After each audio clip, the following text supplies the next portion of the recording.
Kucing Hitam, karya Haniah Nurlaili. Pagi itu, suara kucing bersahutan sambil berkejaran di atas genteng kontrakan. Cahaya matahari yang samar menerobos atap tanpa plafon dan seketika menyilaukan mata. Kutengok jam di handphone berlayar buram, dan aku pun terbangun perlahan. Sudah saatnya kembali bekerja, ke rutinitas tanpa batas. Kulangkahkan kaki ke dapur, kunyalakan kompor, dan mulai menaruh panci berisi air. Rutinitas sarapan seorang bujangan, tak lain dan tak bukan, adalah mie instan. Kusulut rokok sambil menunggu air matang. Telepon semalam dari ibu membuatku bangun agak kesiangan. Apalagi yang dibahas jika bukan soal pernikahan. Katanya minggu besok aku disuruh pulang. Ibu sudah punya calon yang mau denganku. Dia adalah Denok, janda anak Yungatmi. Iya, aku sudah tahu siapa dia. Adik kelas yang dari dulu terkenal dengan bentuk tubuhnya. Memang usiaku sudah mau kepala 4. Tapi entah mengapa belum ada niatan untuk berumah tangga. Rasanya malas berurusan dengan makhluk yang bernama wanita. Makhluk super ribet yang pernah ada. Aku belum siap jika harus menuruti permintaan mereka yang aneh-aneh. Memaklumi sikap mereka yang sering mengesalkan. Apalagi kalau pakai alasan sedang datang bulan. Aku terhenyak ketika ada sesuatu yang menggelikan di kakiku. Kucing betina hitam. Dia sudah duduk manja sambil menggoyang-goyangkan ekornya, seakan mau mengajak berbincang. Sebenarnya aku malas, tak ingin memelihara kucing. Buat makan sendiri saja susah, apalagi masih harus menanggung biaya ikan asin yang juga tak murah. Tapi entah mengapa, dia selalu saja datang kemari, walau sudah beberapa kali kusuruh pergi. Padahal aku tak pernah memberinya makan. Aku sendiri tak tahu menau dari mana datangnya. Dia selalu bersembunyi di rumahku setelah dikejar-kejar kucing jantan. Tapi setauku dia tak pernah mau. Dan selalu berlari ke rumahku. Seakan-akan dia mau mencari perlindungan. Seperti tadi pagi, dia dikejar-kejar kucing jantan belang yang bernafsu sekali. Hingga aku terbangun karena suara mereka yang berisik. Baru pulang, Pur, sapa Bude Lasmi, tetangga kontrakan.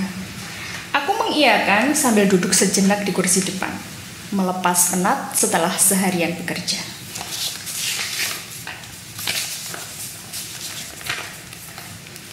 Kapan bawa cewek ke kontrakan? Masa sendiri terus? Tuh lihat, kucing aja pacaran. Godanya sambil menunjuk si kucing hitam dan kucing belang yang sedang berduaan di teras depan. Belum ada yang cocok, Bude, tanggapku malas. Si hitam tiba saja mendusel ke kakiku.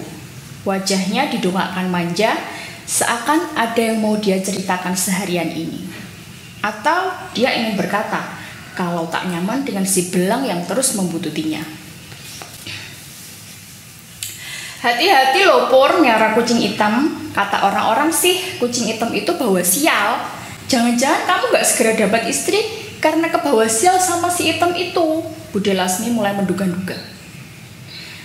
Siapa juga yang melihara dia, Bude? Dia datang dengan tiba-tiba tanpa aku tahu asalnya, jawabku.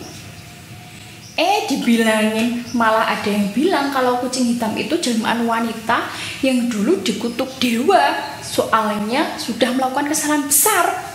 Dia semakin menggebu-gebu. Aku bukan tipe orang yang percaya mitos. Dulu waktu di kampung saat pulang dari ronda, aku melihat seekor kucing hitam menyeberang tepat di depanku. Dan saat itu bertepatan dengan bulan purnama. Anehnya, tak seorang pun kawanku yang melihatnya. Padahal kucing itu terlihat nyata. Mereka lantas menakutiku dan berkata bahwa jika melihat kucing hitam di bawah bulan purnama itu akan menyebabkan malapetaka. Mereka menyuruhku segera mandi kembang 7 rupa. Tapi apa peduliku? Nyatanya, aku baik-baik saja sampai sekarang. Langit sore ini dihiasi awan-awan putih yang berarak menuju jingganya surya. Kicau riang burung yang bernada hampir sama dengan dering teleponku membuat aku terhenyak.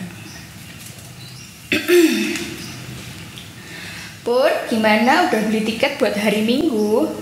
Dan bla bla bla, ibu berbicara panjang lebar. Katanya ibu sudah mempersiapkan pertemuan antara keluargaku dan keluarga Deno. Acara itu sangat penting, jadi aku harus pulang. Tak tahulah, sepertinya sekalian tunangan.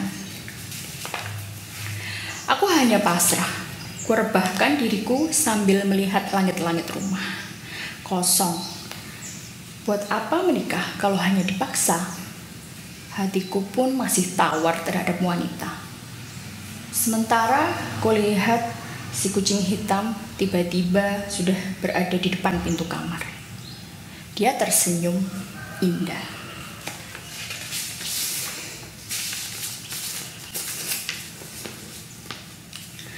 Rumahku sudah disulap, pelaminan berada di ruang tengah. Kursi-kursi sudah tertata rapi dari ruang depan sampai halaman. Pun kajang sudah dipasang. Hiasan bunga dan buah-buahan sudah lengkap. Aku baru saja selesai mandi dan bersiap menuju ruang khusus untuk berdandan.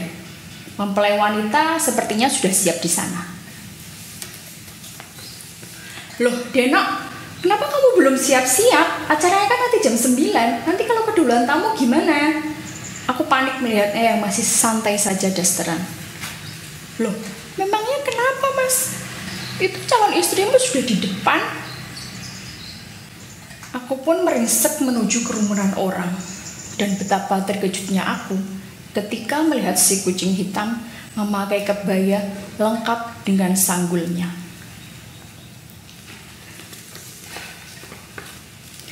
Akulah calon istrimu, Mas Purnomo.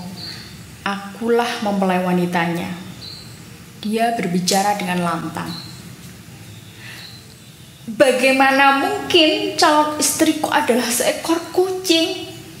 Aku gugup, takut, dan bulu romaku berdiri. Merinding sekali. Seketika langit menjadi gelap. Kurasakan tubuhnya menubrukku.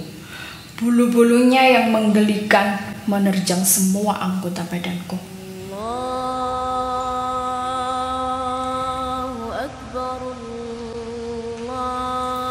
Adzan maghrib berkumandang.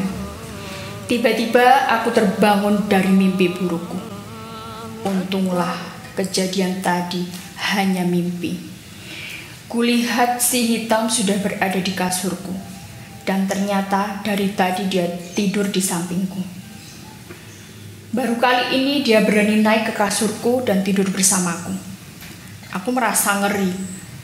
Bulu kuduku berdiri. Langsung terbayang kata-kata Bude Lasmi Senja tadi. Dan wajah ibu yang marah.